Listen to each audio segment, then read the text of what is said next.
As a man, when you are in good shape and you feel good about your body, you just walk different.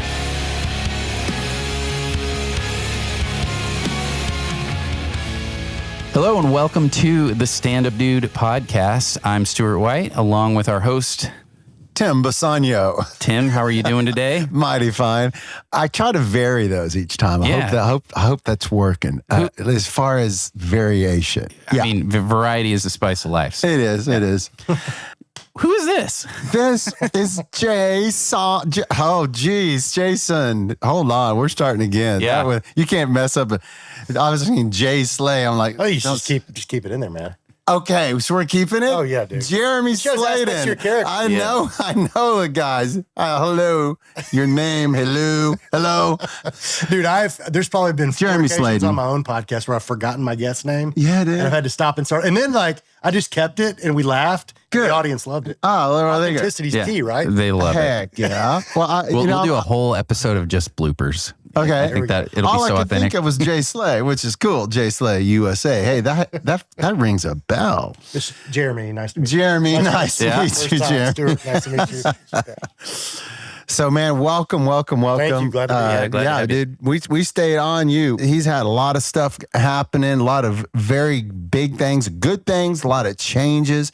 We stayed on because I just wanted him to be a guest, big time. Just don't know how else to say it. Can't wait for you guys to hear his insight and principles that he's learned with working with men. Just literally can't wait. So let's start with this. Jeremy, welcome to the show. I want to give a quick bio on you. Jeremy, you're a local guy, first of all. Yes. Tennessee. Yep. You have, from your early days, you have been a professional baseball player. You've done a lot of things, really. Okay, stop. For who? I was with the Phillies for 6 years, all minor leagues, though. So let's not. Okay. Got to AAA. Okay.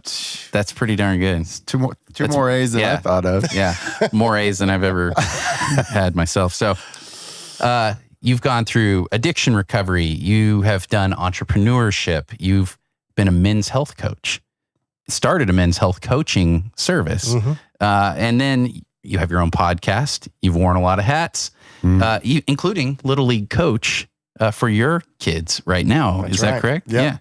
And then part-time. Probably more fun and more pressure than any of those other. Yeah. Oh, I know. I know how it feels in the stands. I'll tell you, 7-year-old Little League around here it's hardcore. It's hardcore. Yeah. In addition to all that, you're a bit of a part-time historian too. So I think I have an affinity with that. Yes. I can say I love history. So, but then your personal focus, it's on finding the right balance in life. And then you're a dedicated family man, and as illustrated by your coaching your kids and everything else. But you also successful roofing sales, creative force behind Jay Slay USA. That's a podcast we mentioned earlier. This is a lot. I know. Hold on. No, I like it. It's a compliment, actually. Yeah. Well, so in a world filled with uncertainty, both globally and close to home, Jeremy believes there's never been a more crucial time for men to step up and become the unwavering foundations their families and communities need. That's why he's a great fit for this podcast right now. You know? I'd have driven him over here myself if I had to. Yeah, but your conviction is that transformation starts mind, body, and soul. And then, so really, are men present mentally? Are they truly engaged with their wives and their children? Right. Are they living with purpose or just drifting through life? And then, where is their spirit? Is it connected to God for strength or lost somewhere out there in the void or in avoidance of reality? That's right, yeah. Man, incredible. You also cover the physical side of it, which is awesome. You got the fitness part. Are men ready to be strong, to be protectors, to fight for what is right? That's a big part of it. You know, this is an aside, but I love some of the prepper community and that sort of stuff. It is a common thing they talk about where they say you get over prepped in one area. So it's like, I've got tons of beans, but I'm really out of shape, you know? Right. That is the common thing. It's like, I got all of the camo gear and everything, but I can't put my belt on. Yeah. So fitness, that is so important. you believe there's a connection between all of that, right? There's that mind, body, soul, everything is in there. It's a very biblical thing too. So we want to talk about all that with you today. It's super cool. Yeah. I've got 3 hours only. Yeah. If ever. Well, but don't screw it up. Wow. I think we're both really excited to have you on the show because I think these are topics that the guys who listen to our show need to hear and want to hear. So welcome again to the show. Well, thanks again for having me. Yeah, man. It's super cool. Well, Tim. Yeah. Tell us a little bit of backstory here. Sure. So I met Jeremy at church. We went to a retreat together, a men's thing over in they're called the Refuge. Was it Wyoming? Montana, exactly. It was so great. And did you catch any fish out there? I caught one. My wife went 3 months later and caught 3. So there's that. You both beat me. Yeah. And she loved meeting your mom, man. Your mom was one of her favorite people the whole trip. That's awesome. But basically, there's something that just I see in Jeremy.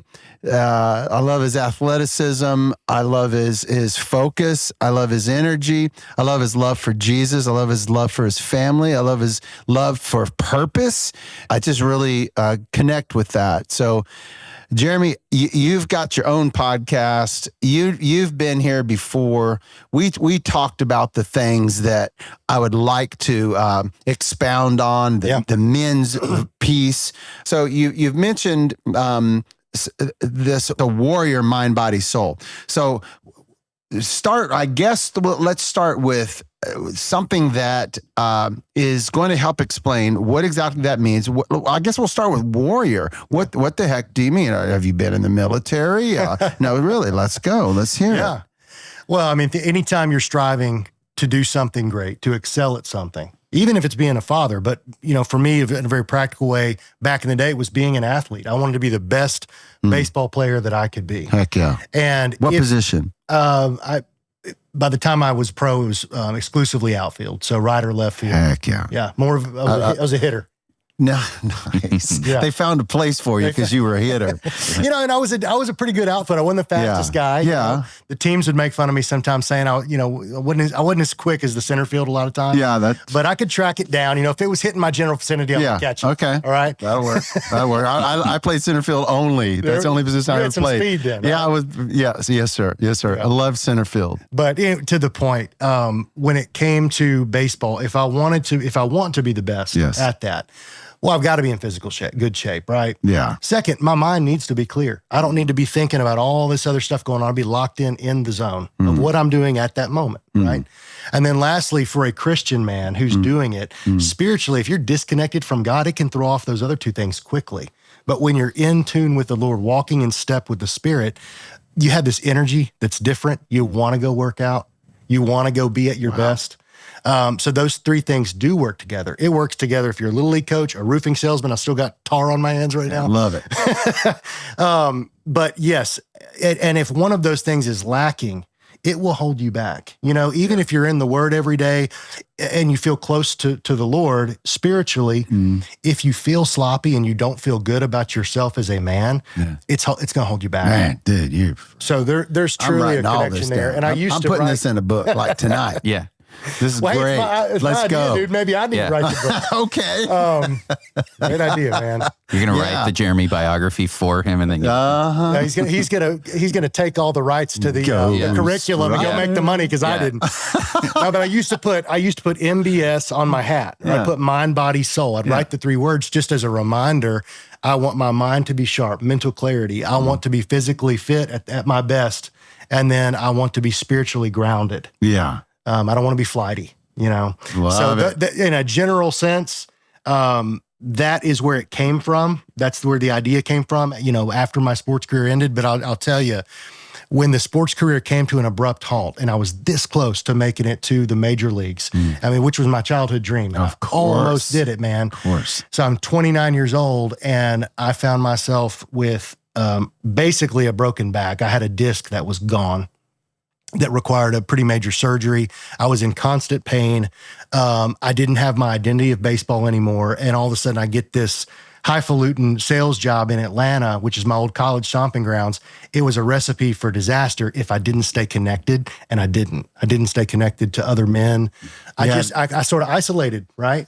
Oh, okay. I was going to say you something similar happened to me, and it was I played a little college football, and it was when I stopped, I had so much time on my hand, and my focus as a child had been met, and I made it, and I didn't like it, and then I went to a different school, and that's when my addictions and things like that started. So let's so it's that kind of those in between times where God can either really take you to the next level because he's always preparing us for something. Mm-hmm. But it was one of those in between times where I was hurting, but rather than going back to the source of goodness, truth, love, the Father and others, I isolated and I did my own thing, and I got addicted to several things. And we can talk about some of that if you want to, but out of that experience, because I have victory over so many of those things now. True victory.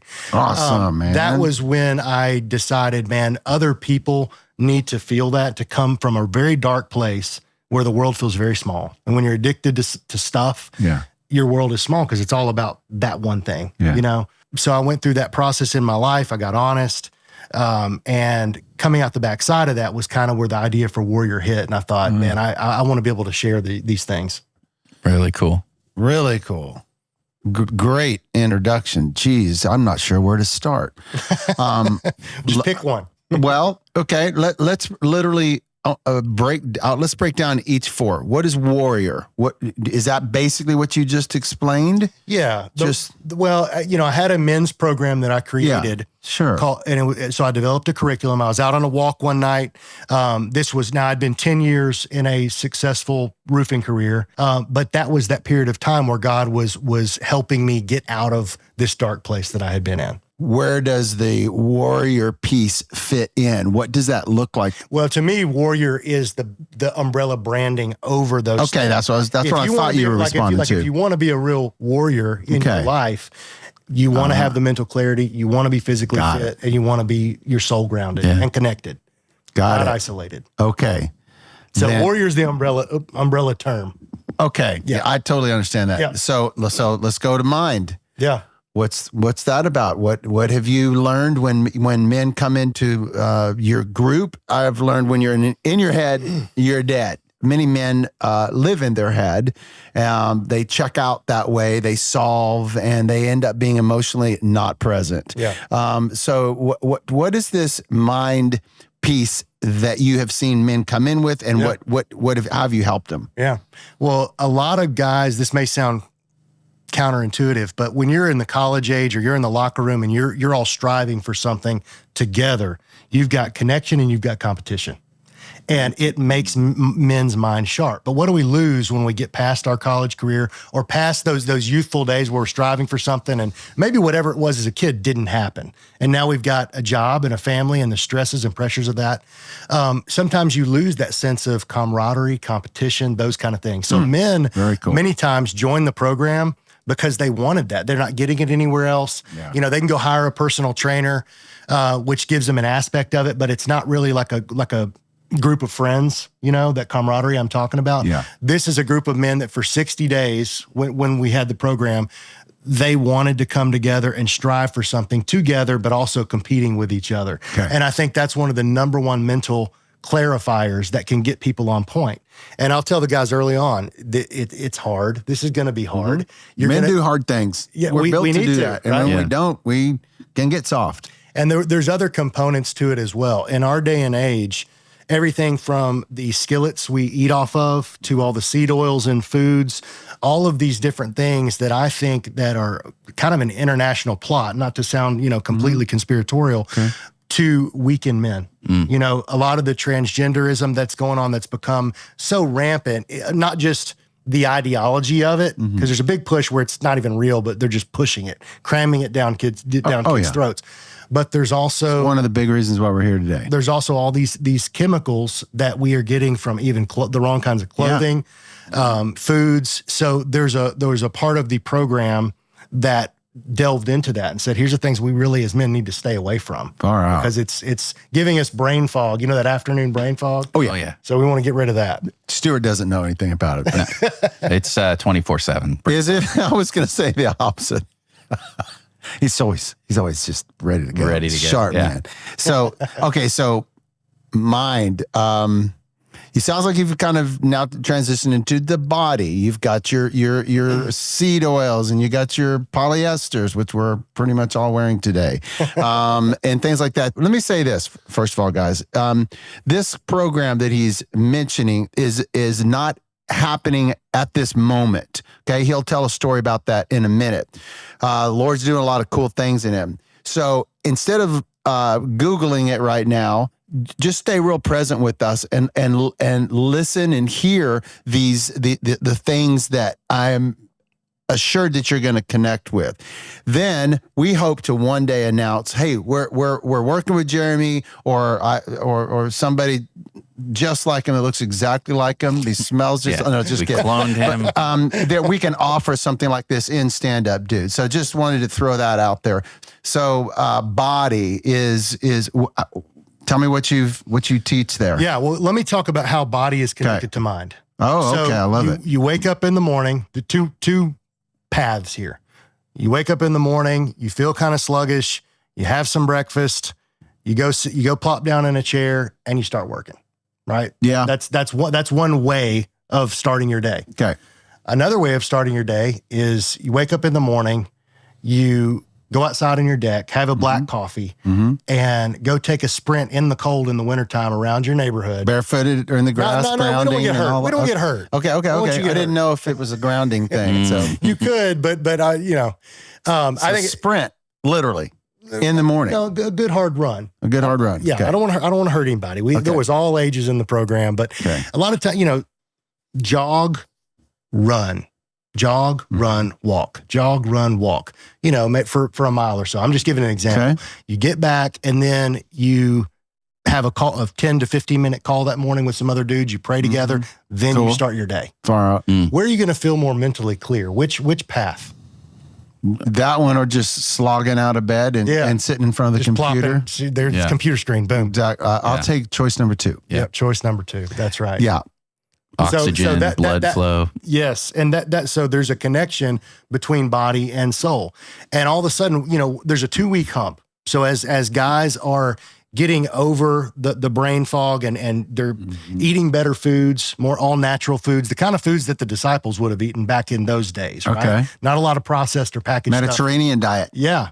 Well, there wasn't anything coming out of a bag. Nothing. Right. Right. There's about 2 weeks where it's going to hurt. You're going to feel like you're not going to feel like yourself. You're taking those quick dopamine hits of the bag of chips and other stuff and filling it with natural things that are going to give you energy throughout the day. But I tell them there's a 2-week hump. Tell your wife you may be in a bad mood, but once you get over that hump, you're going to have a new energy, a long-lasting energy. And almost to a man, it would happen. I mean, so many guys lost weight. So many guys changed their shape. Yeah. It was an awesome program. And like you said, I do hope that it comes back. But the point I think you're wanting to make is the physical side of it. As a man, when you are in good shape and you feel good about your body, you just walk different. You pray different. You think different. You do. Everything's different. Yeah. Isn't that crazy? That's for sure. So every time I find myself in a sloggy area of work, it can last 3 months, it can last 7 or 8. And if I will start moving my body, if I'll start working out, it's the craziest thing. I find myself reading the Bible more in the morning, and I also see the nose of the ministry or the business or whatever, all those sides that it takes begins to come up. Yes. And I really honestly have nothing to point to other than the grace of God would be that I began to move my body and I got in the Word in the morning. It's magic. It changes things. You become a problem solver instead of a complainer. Like there's just all like you'll see things that normally would distress you or bother you. Yeah. And then you, as a man, you see it as a challenge. And it's like, okay, I can attack this coworker issue, this discrepancy. Yeah. You feel confident. I'm just going to address this head on. I'm going to go talk to that person. I'm not going to go talk behind their back. So I'm trying to draw those connections between mind, body, soul, raising the level of your life. Okay. And this is, by the way, I want to say, this is a great reminder for me because having, I had a bike injury 3 months ago that was pretty bad, had 2 MRIs yesterday, knee and shoulder. And, it would be very easy for me right now to kind of, what was the word you used earlier? Slog? Slog. Yes. Just slogging. It's a great word. Yeah. Go slogging for a month or two, start drinking, start doing stuff because maybe nobody knows. You go down that path. It's never just 2 months. It's like a year, Yeah. And then you look back, you're like, what was I doing? Well, it's the same thing I did 2 years ago, and it ended up the same way. That's right. Why did I do that? It's a great reminder and a sharpener today to be here with you. So thank you. Oh man, heck yeah, thank you. You're a stand-up dude, Tim. Oh, well, I appreciate it. That's true. Had to call it something. So but thank you. I appreciate that a lot. I'm really connecting with really everything you've said. So should we go to soul now? Sure. Okay. And I think, for Christians, this one should be rather obvious that this should be the foundational part of all of it. Yep. Right. I agree. So, if you are getting in the word, if you are filling yourself with the Spirit, connecting with other men and other women that are, connected to God, it's going to raise everything. To me, the three things are just completely connected. Okay. How does a man feed his soul? What would you recommend? Because you've worked around them. Yeah. You have three pieces you're mentioning. Just speak from your heart. Tell me what you're telling them from the soul level there. Yeah. For me, the number one thing is getting honest, being honest about exactly where you're at with God, with your wife, and with other men. I think that's because if you're coming from a dishonest place in your life, everything else is not going to be real. The foundations of what you're talking about are going to crumble. Yeah. What I'm saying, as you build something up, if you don't have this honest place, like here's where I'm really at, here's what I'm really dealing with, here's who I really am, there's going to be a counterfeit to all of it. And I think that's what God is asking of us is just be real with me. Yeah. Where are you at really? Yeah. And so many of, me included, when we're running, escaping from maybe what God wants for us in our life, we hide from him, and there's just this hollow feeling inside, this feeling of emptiness. And a lot of the guys that came into the program were dealing with that, and it took usually 3-4 weeks, and pretty soon, hey, let's talk. I got to ask you about something, and then truth in their life about whether it be an addiction. It doesn't always have to be an addiction. It's an easy one to talk about. Right. But you would see them open up at a new level, and that's when these relationships got deeper, and it even became more fun. Yeah.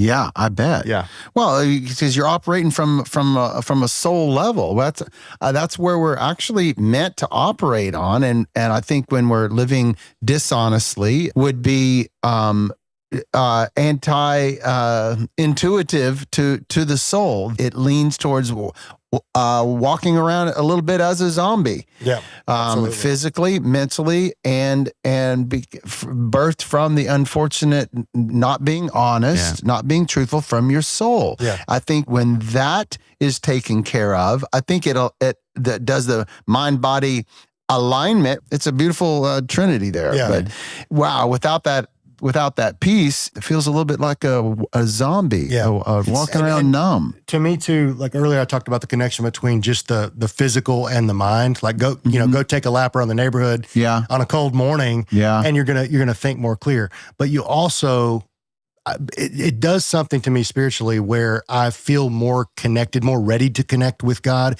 after I've pushed myself a little bit. Maybe that's just me. I don't think so. There's a spiritual clarity. I think that's why Paul said, I beat my body, I make it my slave. Yeah. Why would he talk about that? But there is something that God has put in us as men, I think, when we're pushing ourselves physically, that we're going to want to push ourselves spiritually as well, in a good way. Right. I think because it trains you to do the hard stuff. Yeah. I like lifting heavy weights. Yeah.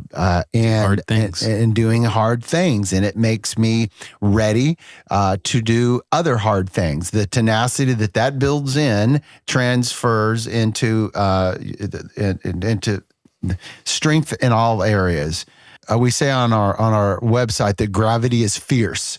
that there's always going to be things attempting to pull us down.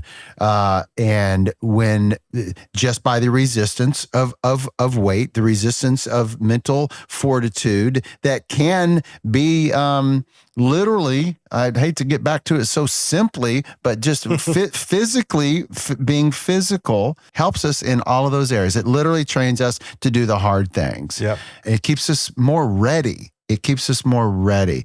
I love what you said at the introduction about it. It helps you even having difficult conversations instead of putting them off. It readies you. And I think you even referred to that in the context of the morning routines. It just gets you ready when you are ready to get to work. You're ready to take on the day and do the difficult things and have those conversations that you would really rather put off. Yeah. What does the Bible say about he flees when no one pursues? Ooh. Like a man that lives in fear, right? Yeah. That's what because I may not have made the point very good when you said, what about the soul? That's what I mean by honesty or dishonesty. Okay. If you're living from a dishonest place, you always have this foreboding feeling. Yeah. You walk around with it. Yeah. Right. You got to hide. And therefore, even if the coworker example, even if your issue with them or their issue with you has nothing to do with what you're being dishonest about, you are not going to be able to present yourself in the same way to that person. Yeah. So therefore, and you know it,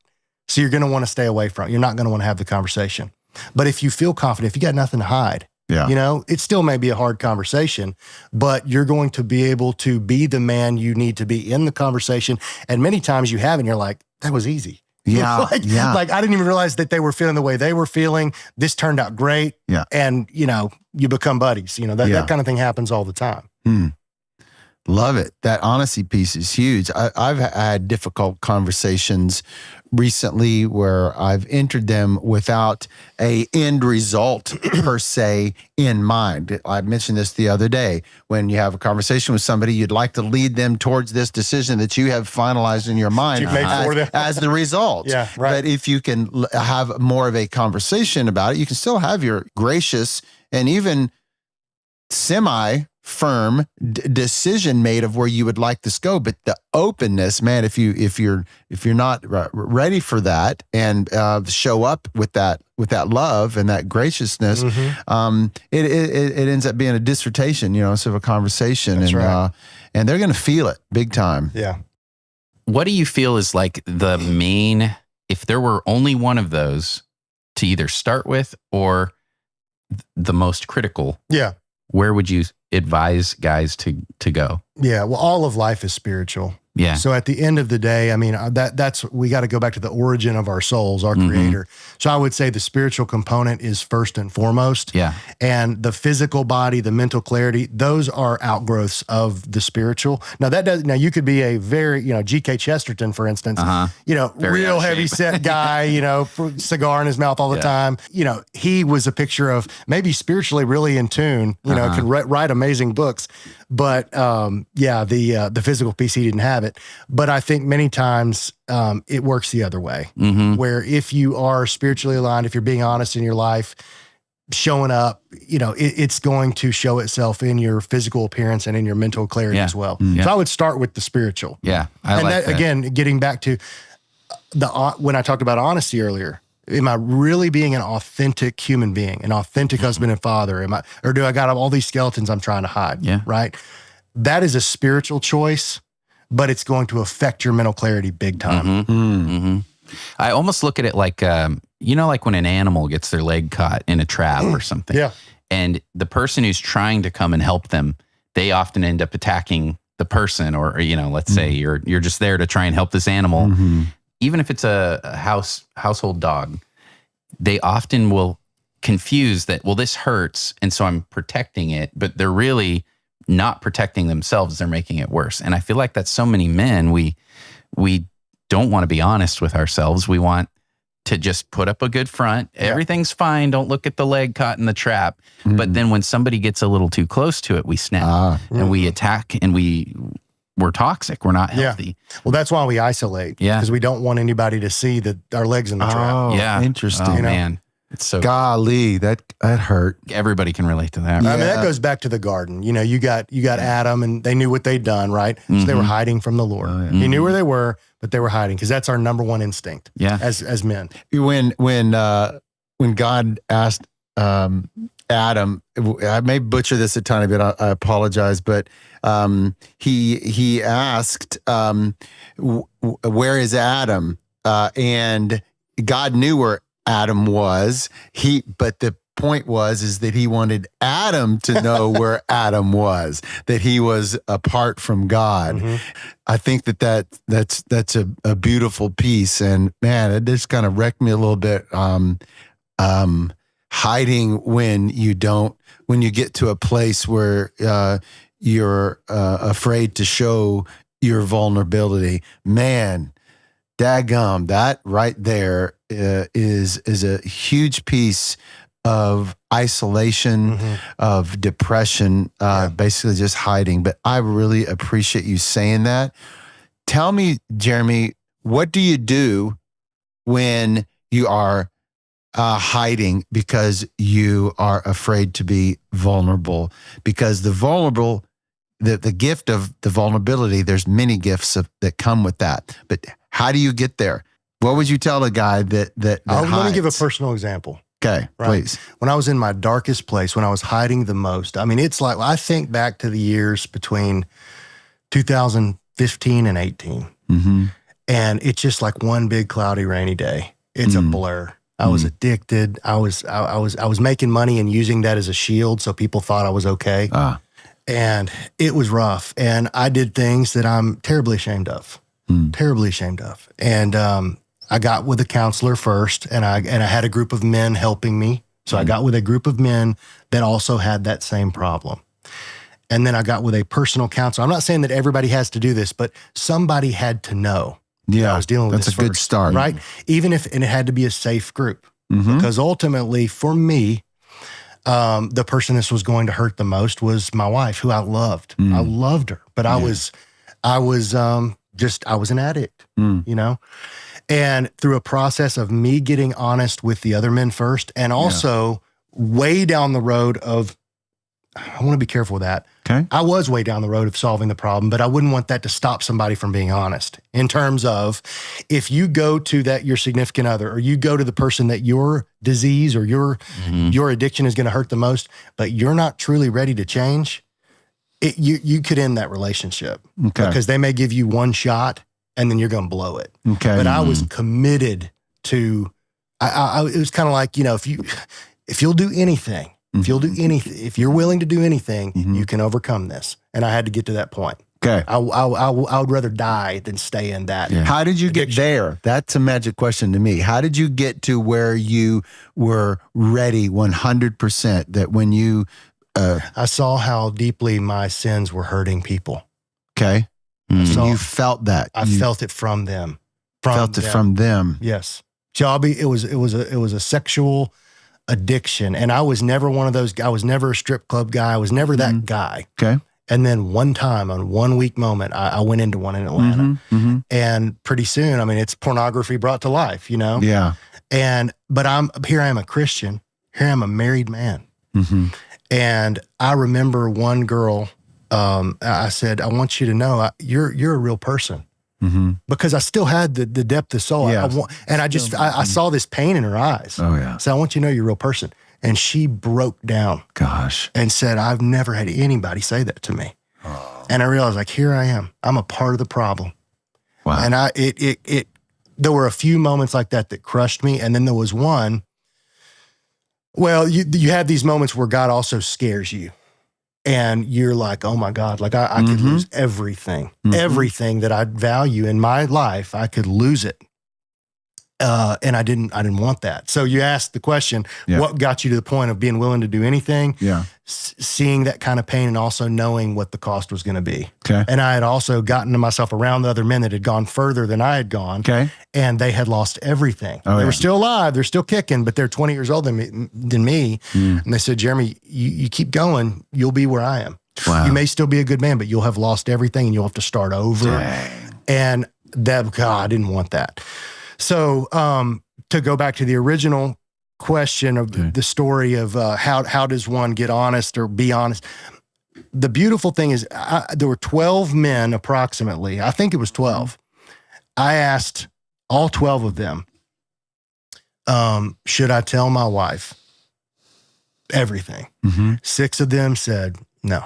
And these are men I like, trust, and respect, Christian men. 6 of them said, no, you don't go there. No, not to that depth.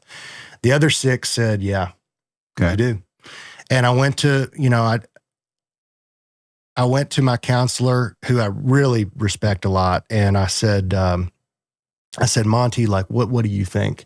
He's like, if you want a real marriage, if you want to go to your grave with her knowing you, really knowing you, you got to tell her. And so when the time was right, I was scared to death. We sat on a couch and I told her everything, and with my counselor there. Oh, wow. And it was, you racked him up. It was hard. And I told him before, I was like, I'm going to say everything except for these 2 things. I won't tell her these 2. Okay. And I sat on that couch and she, I told her everything. Yeah. Even the 2 things. Yeah, even the 2. They were horrible. And our marriage, I mean, it was hard. Don't get me wrong. For a year, it was hard, and there's still traces and shadows that come back, and she'll have a bad moment or a bad day, or I will, not with the addiction, but with thinking about the hardness of that. Dude, our marriage is unbelievably good. Right. Like, husband, father, the kids, like, what am I most happy with in my life right now? Yeah. My family life. Yeah. My marriage, my wife, she's awesome. Yeah. And she stuck it out and she believed in me. And I think the only reason that she believed in me was because I told her the truth. And she knew, like, he was willing to risk it all. I'm not bragging on me right now. Trust me. You're giving me the answer. This is something I'm ashamed of. Yeah. But I am, praise God, happy that telling her the truth did not result in the end of it all. It wasn't the brick wall. I thought this could be the end. Yeah.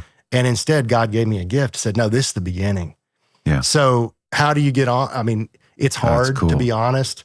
Was that even your original question? No, yeah. It's great. It's fantastic. Yeah, yes, you're very much answering it. As a grown man past the baseball life and all that stuff, that was the beginning of my adult life and my, I mean, it's like a rite of passage. Yeah. But it changed everything. And like I said before, don't mean to beat a dead horse, but we're doing really good. Yeah. And and even though the Warrior program, I'll say this to the camera, like, even though like that program was great, we helped a lot of guys, and, all of a sudden it did hit a wall and it failed.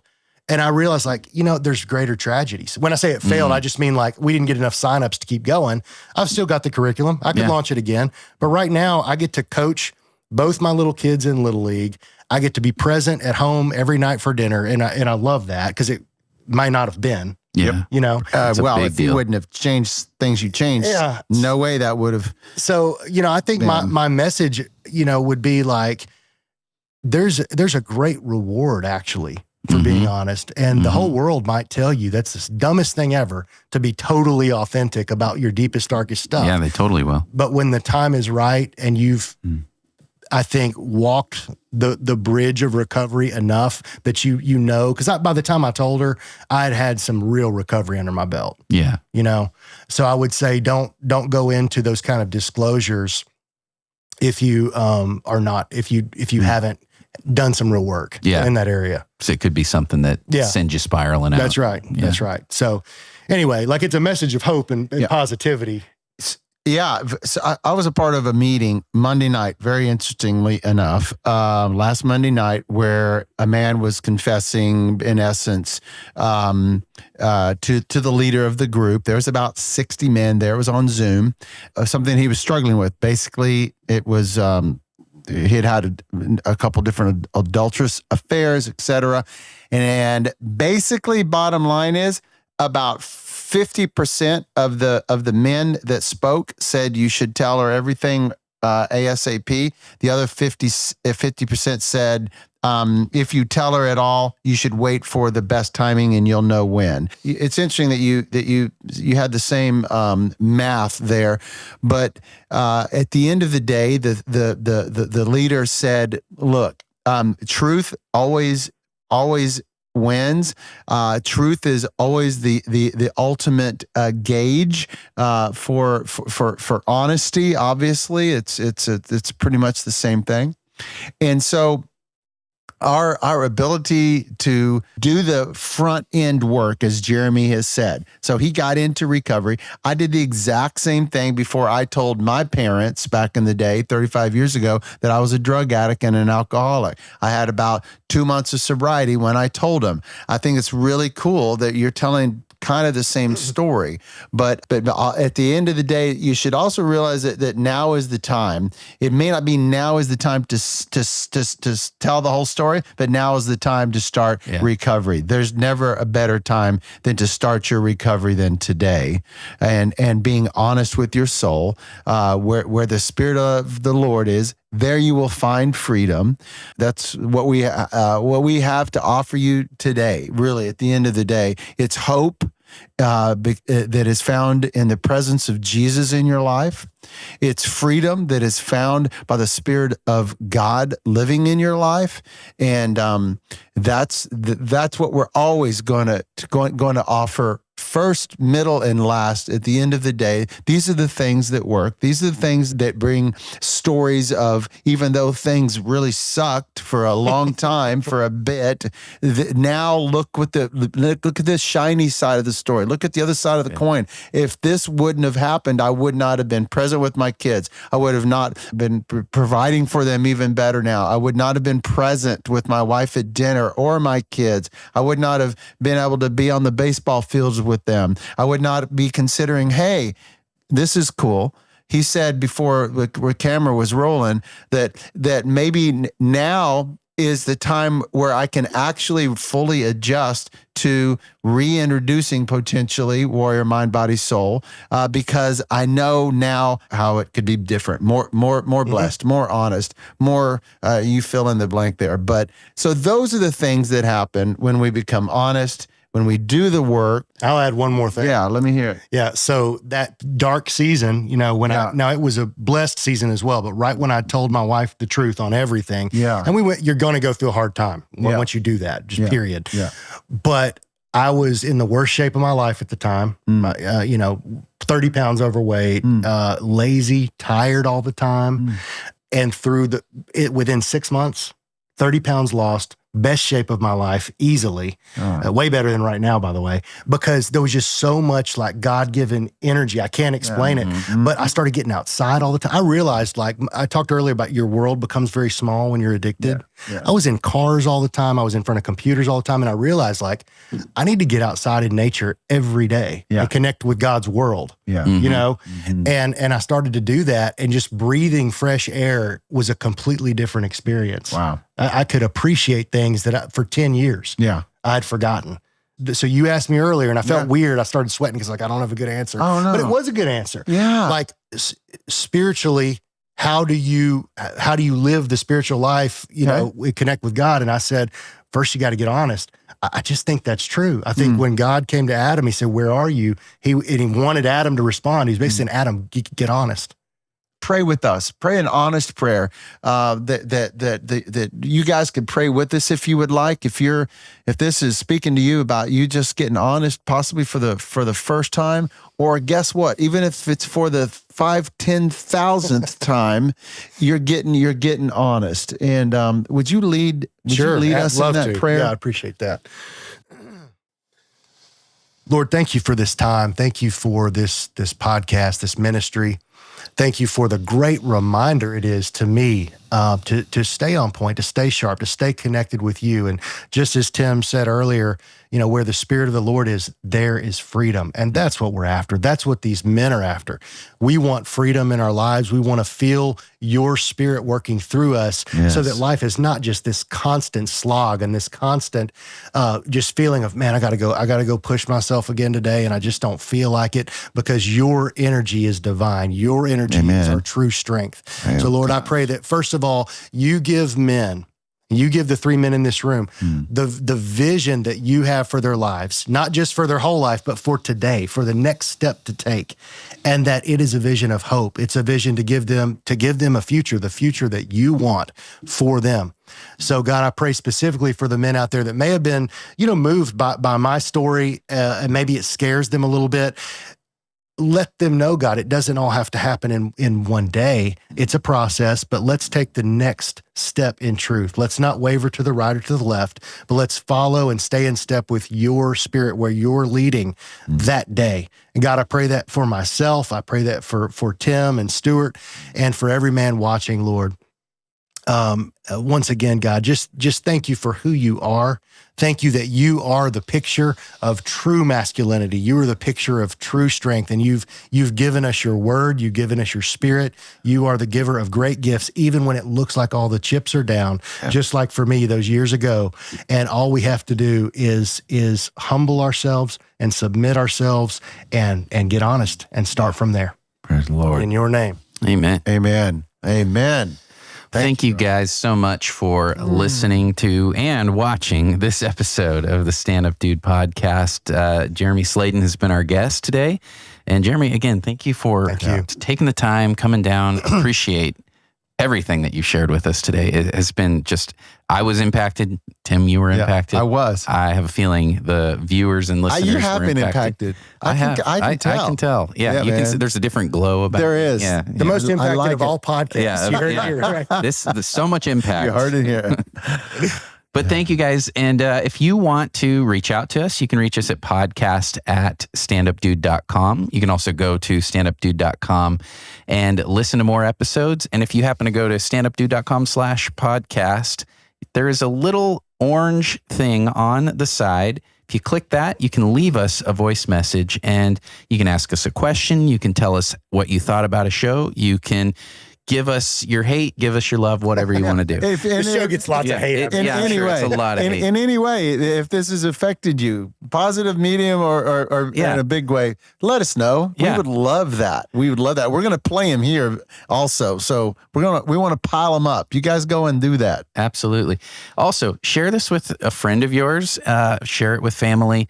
And if you're listening on Apple Podcasts, can you go on? Leave us a 5-star review. We really like those. Yes, 5 Tell us what you think about it. Tell us what you'd like to see in the future. Yeah. We would also appreciate that. And same for Spotify, any of the platforms, whatever you're listening on, make sure that you go on and give us the reviews. It helps people discover us. Right. It helps us do a little better each time. So thank you guys, and we will see you next time. Thanks. Bye.